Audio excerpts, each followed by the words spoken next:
how far does each one go, and how do I know which club to play at which distance while I'm playing?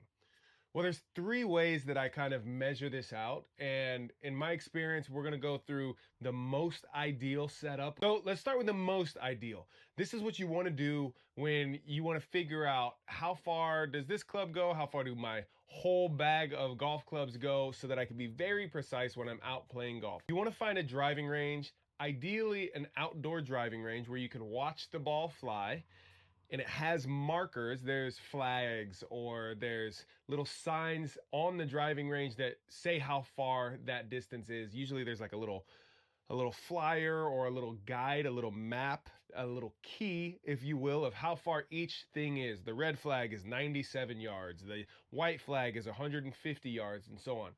You want to find a range that's outdoors that you can see your golf ball fly for a couple of reasons. One, you have that physical response to say, okay, I see that sign says 150 yards. I'm hitting this club and I get to watch the ball fly. Did it land at the sign or about that far? Great. Then I know it's roughly 150 yards, because those are usually, those signs they put on the range, they're usually accurate, at least like within a yard. But you also, in an ideal situation, would be at a driving range that has launch monitors.